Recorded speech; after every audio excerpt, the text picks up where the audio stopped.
নমস্কার বন্ধুরা, বেঙ্গলি রন্ধনশালা চ্যানেলে আরও একটি নতুন পর্বে আপনাদের সবাইকে স্বাগত। রবিবারের দুপুরে গরম ভাতের সাথে খাসির মাংসের পাতলা ঝোল খেতে আমি আপনি সকলেই খুব পছন্দ করি। কিন্তু কি বলুন তো বন্ধুরা, ছুটির ওই একটা দিনে ঘরের নানান রকম কাজ থাকে, যার ফলে কি মনে হয় যে কম সময়ে অথচ সুস্বাদু কিছু রান্না বানিয়ে ফেলার। এমনই একটি রান্নার সন্ধান নিয়ে আজ হাজির হয়ে গেছি, যেটা হচ্ছে খুবই কম সময়ে খাসির মাংসের ঝোল, বড় বড় ধামসা আলু দিয়ে। শুধু ভাতের সাথে না, রুটি, লুচি, পরোটা, পোলাও সব কিছুর সাথে খেতে ভীষণই ভালো লাগবে। সাধারণত আমরা মাংসকে প্রথমে কষিয়ে নিয়ে তারপরে প্রেসার কুকারেই হোক, কড়াইতে হোক বা হাঁড়ির মধ্যেই হোক মাংসটাকে সিদ্ধ করে নিই, কিন্তু আজকের পদ্ধতি সম্পূর্ণ অন্যরকম। তো কী সেই পদ্ধতি সেটা জানার জন্য অবশ্যই দেখতে থাকুন ভিডিওটা। তো আসুন বন্ধুরা, দেখে নেওয়া যাক আজকের এই সহজ পদ্ধতিতে বানানো খাসির মাংসের পাতলা ঝোলের রেসিপি। প্রথমেই এখানে আমি 1 কিলো খাসির মাংস নিয়েছি। মাংসটাকে গরম জল দিয়ে ভালো করে ধুয়ে নিয়েছি, আর জলটাকে আমি ঝরিয়ে রেখেছিলাম 15 মিনিট ধরে। জলটাকে ভালো করে ঝরিয়ে নিয়েছি। এই মাংসটার মধ্যে এতটুকু আর জল নেই। এখন মাংসটার মধ্যে কিছু মশলা আমি অ্যাড করছি। খুব বেশি মশলা দেবো না, অল্প সামান্য মশলা আমি এখন দিয়ে দিচ্ছি। দিয়ে দিলাম 1 চা চামচ পরিমাণে কাশ্মীরি লঙ্কার গুঁড়ো, 1 চা চামচ পরিমাণে হলুদ গুঁড়ো, 1 চা চামচ পরিমাণে জিরের গুঁড়ো, দিয়ে দিচ্ছি খুবই সামান্য পরিমাণে একটু লবণ, আর এখন দিয়ে দিচ্ছি সর্ষের তেল, আর দিয়ে দিলাম একটু বড় সাইজের কুচনো টমেটো। টমেটোর পরিবর্তে আপনারা টক দইও ব্যবহার করতে পারেন। অনেকেই বলে যে টক দই মাংসতে দিতেই লাগে, কিন্তু এমনটা মোটেও নয়। টমেটো দিয়েও একবার করে দেখবেন। যদি টক দই হাতের কাছে না থাকে তাহলে টমেটো দিয়ে একবার বানিয়ে দেখবেন, স্বাদে কোনো অংশে কম হয় না। এখন এই ম্যারিনেট করে রাখা মাংসটাকে আমি 10 মিনিটও রাখবো না, সোজাসুজি আমি দিয়ে দিচ্ছি প্রেসার কুকারের মধ্যে। আর খুবই সামান্য পরিমাণে একটু জলও দিয়ে দিলাম। যেহেতু আমি টক দই ব্যবহার করছি না, সেই জন্য যদি মাংসটা তলার দিকে লেগে যায় তাহলে জিনিসটা পুরো বাজে হয়ে যাবে, আর সেই জন্যই আমি হাফ কাপ পরিমাণে জল আমি দিয়েছি। এখন এই কুকারের মধ্যে কোনো রকম মশলা, ফোড়ন, পেঁয়াজ, রসুন কিচ্ছু দেব না। শুধু প্রেসার কুকারের মধ্যে মাংসটাকে দিয়ে 2টো সিটি আমি দিয়ে নেব হাই ফ্লেমে দিয়ে। যতক্ষণে মাংসটা থেকে 2টো সিটি উঠছে ততক্ষণে বাকি যে উপকরণগুলো লাগবে সেগুলো রেডি করে নিন। তো এখানে আমি নিয়ে নিয়েছি 5টা পেঁয়াজ, দিয়ে দিয়েছি রসুন আর কাঁচা লঙ্কা। সবগুলোকে একসাথে আমি এই চপার বোলের মধ্যে দিয়ে ভালো করে চপ করে নিচ্ছি। আপনারা চাইলে রসুনের পেস্টও ব্যবহার করতে পারেন, কিন্তু যেহেতু আমি চপারে দিয়েছি সেই জন্য আমি রসুনের পেস্ট ব্যবহার করছি না। পেঁয়াজ, রসুন আর কাঁচা লঙ্কা একসাথে আমি মিহি করে একদম কুচিয়ে নিয়েছি। এই যে দেখুন বন্ধুরা, বাকি এই পেঁয়াজগুলোকেও এবার কুচিয়ে নেব।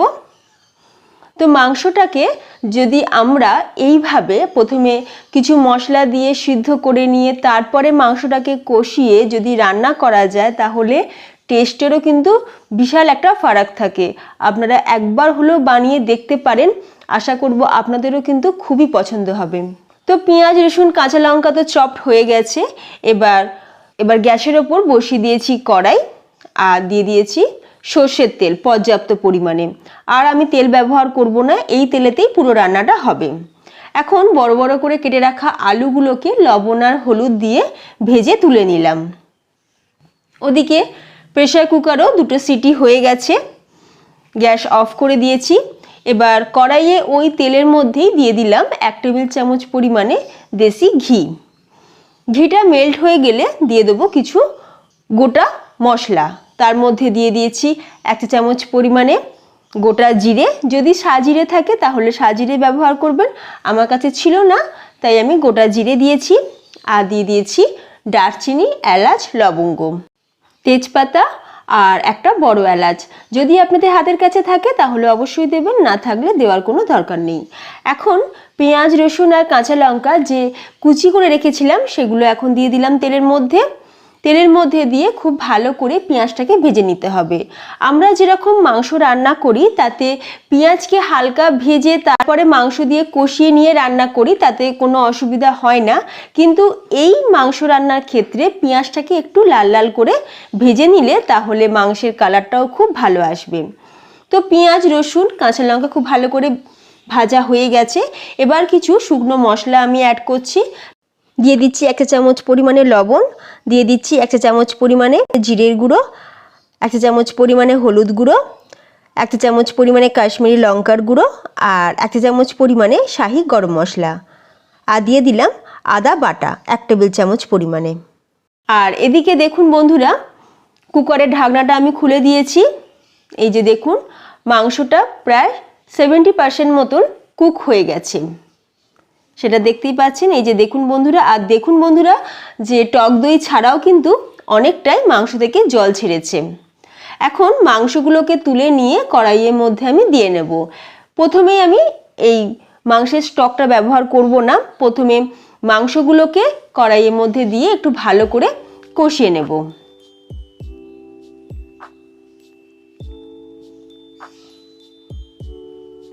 খুব ভালো করে একটু কষিয়ে নিতে হবে।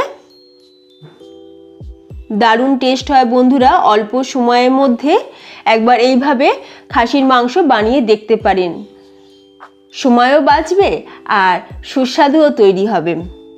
যেহেতু আলুটা ভেজে নিয়েছিলাম, কাঁচা আলু, তাই এই পর্যায়ে আলুটাকেও আমি দিয়ে দিলাম। আলুটাকে দিয়েও খুব ভালো করে আবার মাংসটাকে কষিয়ে নেব। আর এই সময় আমি দিয়ে দিচ্ছি 1 প্যাকেট মিট মশলা।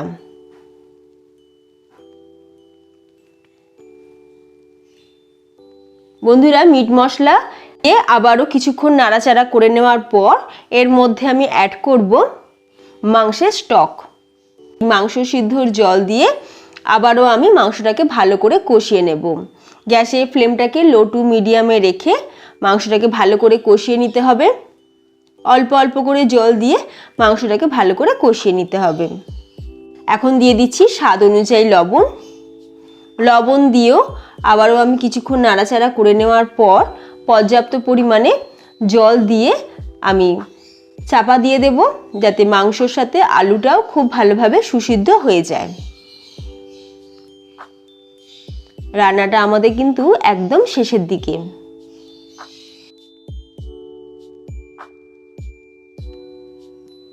একটু নাড়াচাড়া করে নিলাম। বন্ধুরা, আলু কিন্তু ভালো মতন নরম হয়ে গেছে, আর তার সাথে সাথে মাংস যেটুকু বাকি ছিল সিদ্ধ হতে, মাংসটাও ভালো মতন কুক হয়ে গেছে। আমি 1 পিস মাংস একটা বাটির মধ্যে তুলে নিয়ে আপনাদের দেখাচ্ছি, আপনাদের কেটে দেখাচ্ছি। দেখুন বন্ধুরা, মাংসটা কিন্তু খুব ভালোভাবে নরম হয়ে গেছে। খাসির মাংস যে খুব বেশি গলে গেলেও কিন্তু ভালো লাগে না খেতে। এই যে মাংসটা রয়েছে একদম পারফেক্ট। তো রান্নাটা আমাদের তৈরি। আমি সার্ভিং প্লেটের মধ্যে তুলে আপনাদের দেখাচ্ছি। রবিবারের দুপুরে গরম ভাতের সাথে জমজমাট মাংসের এই রকম ঝোল বানিয়ে দেখুন, সবাই আঙুল চেটে খাবে। আর সাথে একটু পেঁয়াজ আর একটু শসা, তাহলে একদম তৈরি জমজমাট লাঞ্চ। তো বন্ধুরা, কেমন লাগলো আজকের এই কম সময়ে বানানো খাসির মাংসের ঝোলের রেসিপি? যদি ভালো লাগে তাহলে প্লিজ ভিডিওতে একটা লাইক দিয়ে ভিডিওটা শেয়ার করুন আপনাদের ফ্রেন্ডস এবং ফ্যামিলির মধ্যে। আর তার সাথে পাশে থাকা বেল আইকন অবশ্যই প্রেস করে রাখবেন, তাহলে নতুন ভিডিও আপলোডের নোটিফিকেশান সবার প্রথমে আপনাদের কাছে পৌঁছে যাবে। তো বন্ধুরা, আজ এই পর্যন্তই। দেখা হবে নতুন কোনো রেসিপি নিয়ে। ভালো থাকবেন, সুস্থ থাকবেন। ধন্যবাদ।